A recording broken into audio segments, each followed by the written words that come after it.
Are you looking for full scholarship to study abroad? Like this video, I've got some tips that works magic. Follow me. If you're an international student and you're looking for opportunity to study abroad, your surest way is to get a fully funded scholarship. And that is what I'm here to teach you. My name is Kaas. I am an international student studying on scholarship. I have done it before and I'm going to help you to do it. So pay attention. Number one, make sure that you are doing the application on time and you are catching up on deadlines. Because if you don't apply on time and you are not able to finish on time, it means that your application will not be considered. So make sure that you know each school the time to what to put in your application, the time to submit your application, because time is of essence. Time is very, very important. So the key thing that you have to do is to make sure that you go to that particular school, the website, and you are keeping track of the time. It's very important. The second thing that I also want you to do is to send cold emails. I think you've heard me mention cold emails so many times. Another video, I will teach you how to draft that particular email.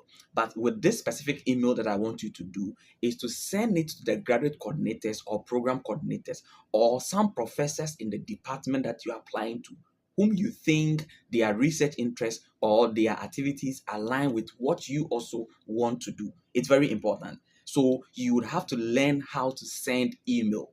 I said I have other videos that will teach you how to write that email, the format. I'll give it to you. Apart from sending cold emails to these professors, another thing that you also have to consider doing is building a very good CV. A very good CV, a credible CV. And because you are applying to study or you are applying to get a scholarship, you need to show some work that you've done in academia. And here I'm talking about your professional career and then also some of the things that you volunteered your time to do whilst you were in school. It's very important. So on this particular CV, it is going to be different from your working CV.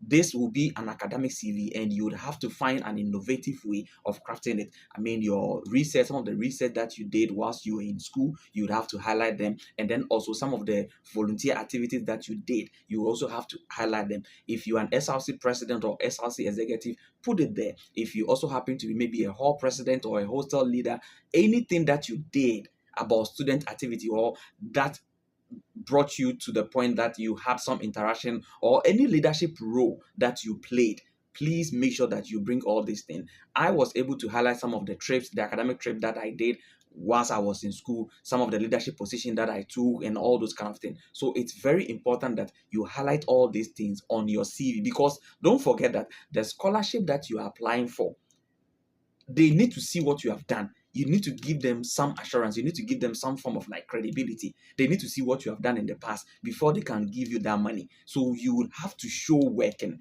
and you are not there. So your CV is the only thing that can speak for you. So make sure that you draft a very good academic CV. Beyond the CV, that is the SOP. The SOP actually catalogs your academic journey, where you have come from, where you are now, and where you are going. It's very important. Where you have come from, where you are now, and where you are going. So academically, what have you done in the past? And then what are you currently doing? What have you used your previous education to do? And then what will this new program that you intend applying for, what would it do for you? So let me give you a typical example. I have been in communication for over a decade. So when I did my first degree, I was able to use that degree to do advocacy to build some toilet facilities for some communities in Ghana. So when I was writing my SOP, statement of purpose, I was able to put this thing in there. And I told my school, Eastern Illinois University, that, okay, if you are able to give me admission and funding with this new program that I want to do, Masters in Communication, I will be able to learn new skills and technology or new ideas that I'll be able to use to actually trumpet and advocate for my country, because illegal mining is affecting us. So you would have to show where you have come from, where you are, what you are currently doing, and how will this new program actually help you or impact society. You need to also bring that. So one, as I said, make sure that you are doing all these things. The point number 5 is very important, but make sure you are liking, you are commenting, and you are following me. If you want the best about study abroad, this is the right place for you to be. I share cogent information that will help you. The other thing that I want you to talk about is look around. Don't look for just scholarship. I have scholarship and I also have GA position. So GA is whereby they waive your tuition and then you also perform some duties in exchange. Recently, I shared a video. So if you have not watched that video, look up there. That video is there about some opportunities that the housing department is giving. So it gives you free housing, free food. It gives you monthly stipend of $1,300, and then also they waive your tuition. So GA actually comes with you performing some duties. They waive your tuition and then they pay you. Beyond GA, I have also gotten some scholarship. Last year I got some scholarship. This year I'm due to get some scholarship. So make sure that you apply for scholarship and GA positions. Don't limit yourself. That is step number 5. Step number 6, make sure that you follow up on your application. Don't just put in the application and go to bed. We are in January now, so make sure that before January will end, send follow-up emails to the professors. As we said earlier on, identify professors and send them a follow-up emails and check up on them. What is happening? I'm still waiting to hear from you. I just want to check. Don't go and be begging. I beg you, if you don't give me, no. Over here in America and Canada and other places, they don't, your sympathy and your emotion doesn't, like, you cannot blackmail anybody emotionally.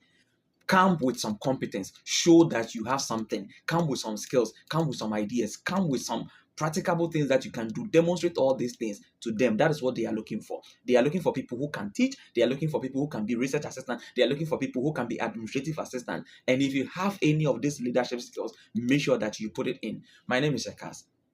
I am your number 1 study abroad coach, and I'm here to help you.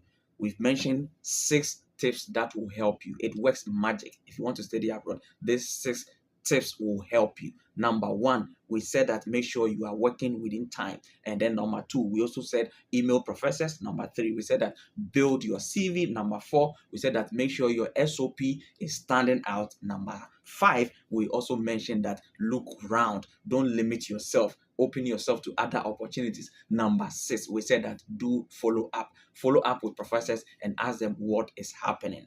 My name is Kaas. Get it right. You can do it. Make sure you subscribe to this video and you follow me on all social media handles. I am available and I am here to help you. If you need any form of assistance, don't hesitate to email me or send an email to my assistant, that is Richmond, and I'll be able to help you. Get it right. You can do it too.